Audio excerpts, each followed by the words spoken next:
Hello everyone. Today's topic is representative suit under Code of Civil Procedure. 2-3 स्टुडंट्सनी मला suggest केलं की madam representative सूटवर तुम्ही थोडंसं आम्हाला गाईड करा. So today is the video of the same. So representative suit म्हणजे काय, तर जेव्हा एकाच हितसंबंधार्थ सर्वांच्या वतीने एका व्यक्तीस दावा दाखल करता येतो किंवा तो दाव्याचा बचाव करू शकतो.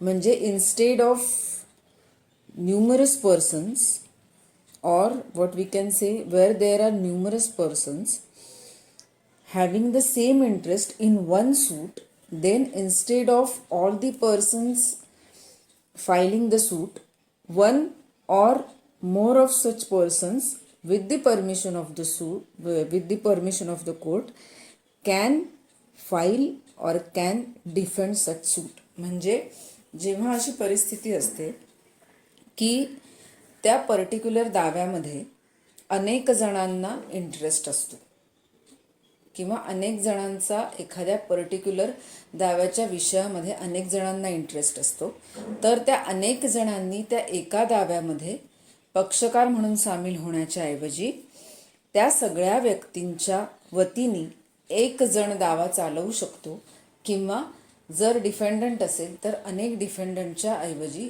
एक व्यक्ती डिफेंडंट म्हणून, एक व्यक्ती प्रतिवादी म्हणून बाकीच्यांच्या बिहाफमध्ये तो दावा डिफेंड करू शकतो. तर ही जी पर्टिक्युलर प्रोव्हिजन आहे, this particular provision is given under order 1 rule 8 of code of civil procedure. Okay, so one person, what this particular order suggest or rule suggest, one person may sue or defend on behalf of all in same interest. म्हणजे महत्त्वाचा point ह्याच्यातला कुठला आहे, तर त्या ज्या अनेक व्यक्ती आहेत त्यांचा सगळ्यांचा इंटरेस्ट, त्यांचा सगळ्यांचा हक्क एकच असला पाहिजे, तेव्हाच त्याला आपण रिप्रेझेंटेटिव्ह सूट असं म्हणू शकतो.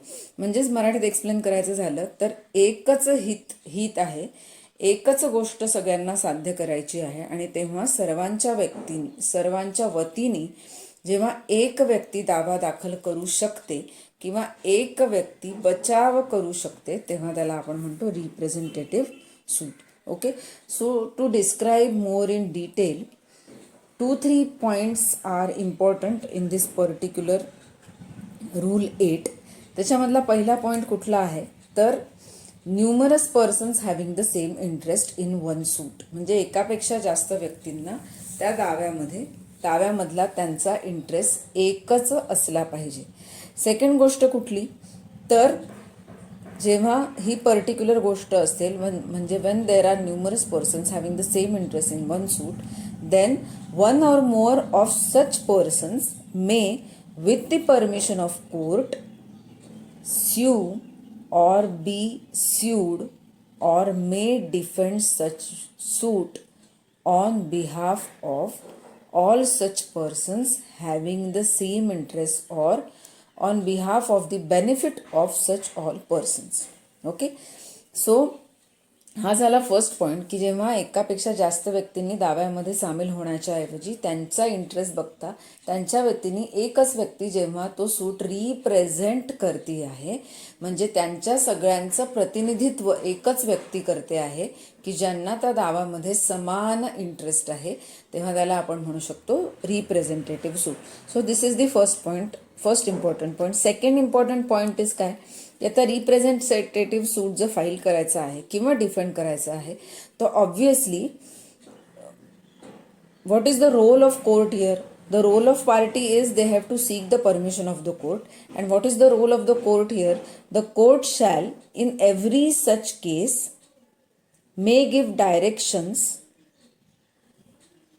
that at the plaintiff's expenses to give notice of institution of the suit to all the persons so interested, either by personal service or where by reason of number of persons or any other cause such service is not reasonably practicable, then by public advertisement as the court in each case may direct. म्हणजे आता first point आपण बघितला की interest असलेले व्यक्ती एकत्र येऊन त्यांच्या वतीने एकच व्यक्ती तो दावा दाखल करू शकते किंवा डिफेंड करू शकते, म्हणजे बचाव करू शकते.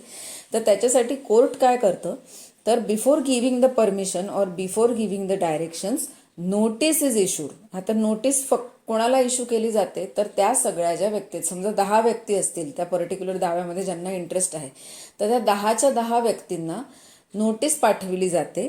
आणि ती पर्सनल सर्व्हिस पण असू शकते, किंवा पर्सनल सर्व्हिस जर प्रॅक्टिकेबल नसेल तर पब्लिक ॲडव्हर्टिजमेंट केली जाते आणि त्याच्याद्वारे त्या व्यक्तींना सांगितलं जातं की अशा अशा प्रकारचा सूट दाखल करायचा आहे किंवा अशा अशा प्रकारच्या सूट तुम्हाला डिफेंड करायचा आहे, तर तुम्ही त्याच्यामध्ये पक्षकार आहात. आणि मग म्हणजे what is mean by that की बिफोर फायलिंग सच सूट और before defending such suit notice is mandatory and the directions to give notice to all these parties is definitely necessary and directions are given by court only. Okay, so this is the second important point. Third important point is any person or on whose behalf or for whose benefit a suit is instituted or defended may apply to court to be made a party to such suit. Okay, म्हणजे तिसरा महत्त्वाचा point कुठला आहे की ज्यांच्या बेनिफिटसाठी हा सूट institute झालेला आहे, ऑफकोर्स एकापेक्षा जास्त व्यक्ती आहेत, तर किंवा अशा व्यक्तींना तो सूट डिफेंड करायचा आहे, तर तशी ती पार्टीसुद्धा कोर्टाकडे ॲप्लिकेशन करू शकते की या पर्टिक्युलर सूटमध्ये असा बेनिफिट आहे, तर मला त्याच्यामध्ये सामील करून घेण्यात यावं. आता माझा आधीचा जो व्हिडिओ आहे which is related with necessary party, proper party, joinder, non joinder and misjoinder of parties, त्याच्यामध्ये हे मी डिस्क्रिप्टिव्हली एक्सप्लेन केलेलं आहे की नेसेसरी पार्टी कोण, प्रॉपर पार्टी कोण, किंवा जॉईंडर, मिस जॉईंडर आणि नॉन जॉईंडर म्हणजे काय, हे आय हॅव ऑलरेडी एक्सप्लेन. तर ते जर तुम्ही तो व्हिडिओ जर तुम्ही ऐकलात तर त्याच्या रेलेव्हन्समध्ये हा पर्टिक्युलर पॉईंट जास्त चांगल्या पद्धतीने तुम्हाला समजू शकेल की when there is an interest of any particular party, then that particular party also has a right to make an application to honorable court and to request the court to made him as a party. And if such court thinks fit or thinks proper, then that party will be admitted in that particular suit. So this is the third important point. Fourth important point is no part of the claim in any such suit shall be abandoned and no such suit shall be withdrawn.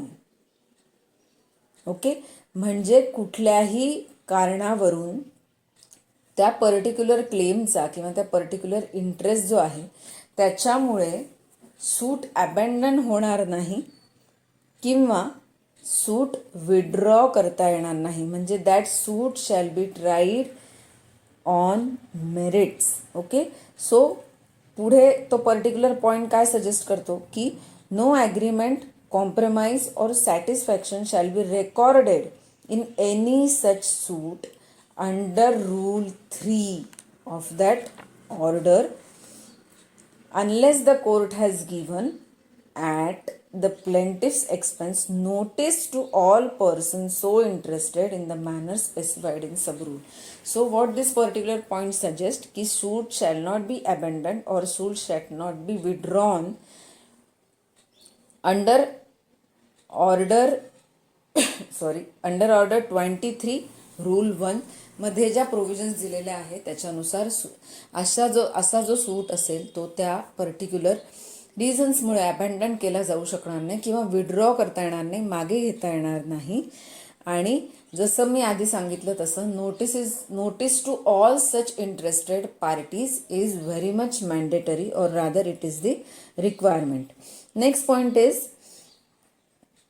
where any person suing or defending in any such suit does not proceed with due diligence in that particular suit or does not take any defense in that particular suit, then the court may substitute in his place any other party having same interest in this particular suit. Okay, so हा सुद्धा एक important point आहे की जर representative सूट म्हणून तो particular सूट जर दाखल झाला असेल आणि if that particular party is not taking interest in that particular suit, then it is the discretion of the court to substitute such party and to add such another party having the same interest in the suit. म्हणजे कोर्टाला काय अधिकार आहे की जर एखादी party interested party असून सुद्धा त्या पर्टिक्युलर दाव्यामध्ये तिला रस नसेल तर अशा वेळेला कोर्ट डायरेक्शन्स देऊ शकतं आणि त्या पार्टीला सबस्टिट्यूट केलं जाऊन त्याच्याऐवजी दुसऱ्या एखाद्या पार्टीला, दुसऱ्या एखाद्या पक्षकाराला दाव्यामध्ये सामील होता येतं की ज्याला त्या दाव्याच्या विषयामध्ये इंटरेस्ट आहे. Okay, and last important point is a decree passed in such suit shall be binding on all persons on whose behalf or for whose benefit the suit is instituted or the suit is defended as the case may be. हा सुद्धा सगळ्यात महत्त्वाचा point आहे की अशा particular दाव्यांमध्ये जेव्हा decree pass होते, जेव्हा कोर्ट फायनल जजमेंट देतं तेव्हा ते सगळ्या पार्टीजवर बाइंडिंग असतं, सगळ्या पक्षकारांवर तो दिलेला निकाल आहे, दिलेला निर्णय आहे तो सगळ्या पक्षकारांवर बंधनकारक असतो. कारण obviously it is representative suit, though it is represented by any one single person, but the persons having interest in this particular suit is the same, and so the decision given by the court is obviously binding on all the interested parties.